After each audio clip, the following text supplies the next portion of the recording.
hairstyling. On the day that I was born, I came out with hair. So basically, I'm a professional hairstylist person. I'm gonna start working on my own hair and just start showing you different hairstyles. So let's get started. This is my hair in its natural state. It's just as is. A professional styling tool that everybody should have is a brush. You can recognize a brush because it has bristles and a handle so that you could just pass it through your hair like that. If you're brushing and you notice that your hair has a lot of knots in it and it's getting really frizzy, that means that you have really healthy hair. As you can see, like, my hair is really frizzy and it's really hard to brush, so I have the healthy hair. You just want to separate every single strand so that it's its own thing. Now what you want to do is spritz and spray your hair. Close your eyes, because I don't know what happens if it gets in your eyes because I've never experienced it. I always close my eyes, but I don't think it's good. So once you're done spraying your hair, you'll notice that it has a really nice chemical smell. And you definitely want your hair to smell like chemicals because your scalp is actually a larger armpit area, so it has an odor to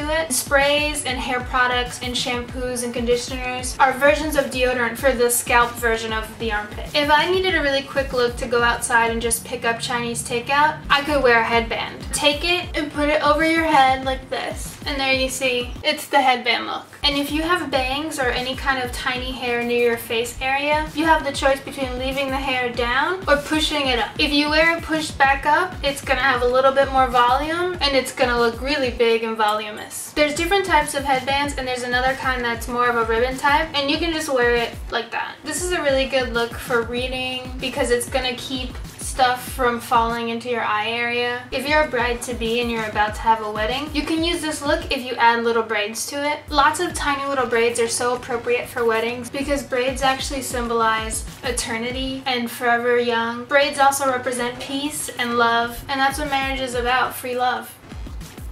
For centuries now, braids have been super in style. Another way you can style with braids is just doing one big braid instead of a lot of tiny braids. Make a ponytail, split it into 3 parts, and then start just swapping them. As you can see, that's one big braid. That's not more than one, it's just the one. You can add some colorful hair ties and just mix them up. I got red, yellow, blue, green, orange, and purple. If you have bangs, you can comb them to the side. This is a good look if you work in a candy shop. I could totally see someone being like, do you want Fun Dip or gummy bears? Alright, that look totally looks like that. You can split them in the middle like this. This is the classic Devon Sawa. It's a look that makes you look a lot like Devon Sawa. And if you wanted to look more like him, you could just attach this braid to the back and secure it with a clip, and now you're looking like Devon Sawa. If you want to take this hairstyle in a more conservative direction, you can add a worn black sock, roll into it as if you were going to put it on your foot, but instead you're going to be putting the braid into it. So just be gentle because you don't want to disturb the natural braid pattern, and then slowly let it droop. So now with the sock on, you can't really tell that there is a braid under here, and if you were in a serious business office or if you were at a funeral, nobody would think she's wearing a braid and colorful hair ties. That's disrespectful. Instead, they're going to see the conservative sock pony. You might notice there's a trend sometimes